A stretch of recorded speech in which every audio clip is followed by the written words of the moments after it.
Following WWE Backlash, there has been a bit of commotion amongst wrestling fans, a bit of a sigh of irritation at the fact that we're going to be going from fans that are absolutely losing their minds at everything and anything in this show to crowds that predominantly just say what, and that's about it, with some of them being even worse than that. I wanted to bring up the question, should WWE host more shows outside of America due to the fact that, with the exception of Saudi Arabia shows, non-American wrestling fans tend to be a lot more vocal, a lot more rowdy, and in turn it could also lead to some very interesting dynamics. Hey, I'm your pro wrestling YouTuber, Dojon Vaughn, and feel free to like, comment, subscribe. Keep your boy over on the Twitch, on the main YouTube, and Twitter, and the Discord as well. Let's get into the video. Now, at WWE Backlash, people have brought up the question, will the French crowd be able to so much as come close to what the Puerto Rican crowd at last year's Backlash did? And to say that they not only got close, but practically beat them is an understatement. The crowd legitimately, from start to finish, would not stop singing, would not stop chanting. They were alive from start to finish on SmackDown, unless you're the Authors of Pain, to the pay-per-view itself. Everybody got an absolutely amazing reaction from the French crowd. You had when AJ Styles came out, they would sing the Phenomenal song. You had them singing the likes of Randy Orton's theme song. Absolutely losing their mind when Tongaloa appeared, singing praise for Kevin Owens when he made his entrance, absolutely cheering that man, going crazy and wild for Jey Uso.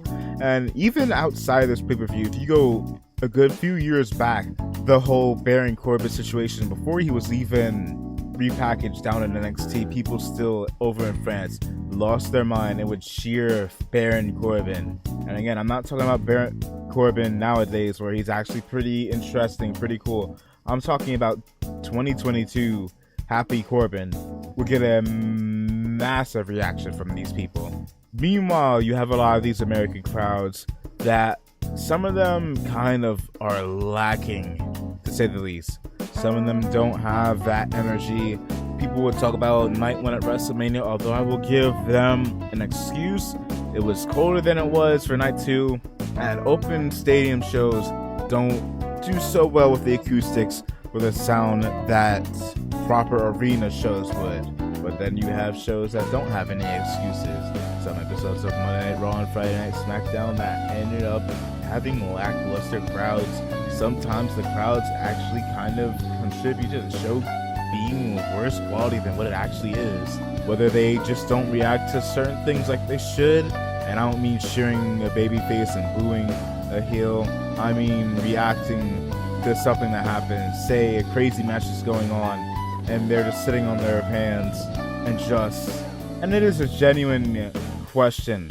But at the same time, you have a lot of these crowds out here in America that do give that very warm response, but even then it does not really compare that much to some of the stuff we've seen in Puerto Rico or in France. And it's fitting that the next pay-per-view that is happening in the US is not until August for SummerSlam. We're going to be in Scotland for Clash at the Castle. We're going to be in the UK, I believe, for Money in the Bank, and then the Saudi Arabia show as well for King and Queen of the Ring.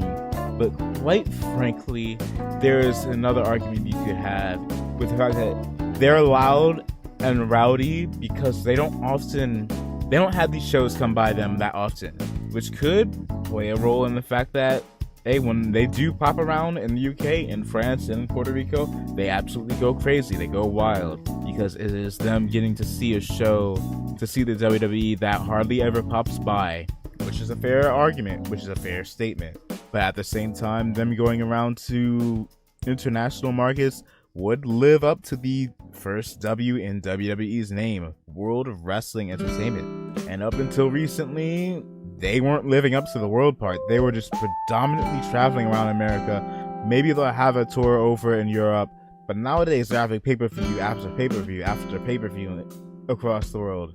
And you could also bring up the question, should they start having a lot more Raws and SmackDown being across the world? But then there's also the added issue of a lot of the talent that would have to deal with this. A lot of the talent that would have to fly across the world to go ahead and be far away from their families, which could ultimately prove a lot more difficult for a lot of these superstars, having to go 1 week being in France, 1 week in America, 1 week in Canada, 1 week in Britain. You see what I'm trying to get at? But I don't know. It does feel like there is a genuinely intriguing conversation to be had as to whether or not we should have a lot more shows, whether it's just pay-per-views, whether it's Raws and SmackDowns across the world. There's ups and there's downs to both sides of the argument. But y'all can let me know what y'all think down below in the comments. But hey, I'm your reigning, defending, undisputed VTuber Wrestling World Champion. And if you want to know where you can find me, because I don't be traveling that much. I mean, really. I'm keeping that in. I'm keeping that in. Follow your boy over on Twitch. You can always find me there. And the wrestling channel, which is what you're watching this on. I don't really have a proper outro. I need to think of one. But for now, thank you for watching. See ya.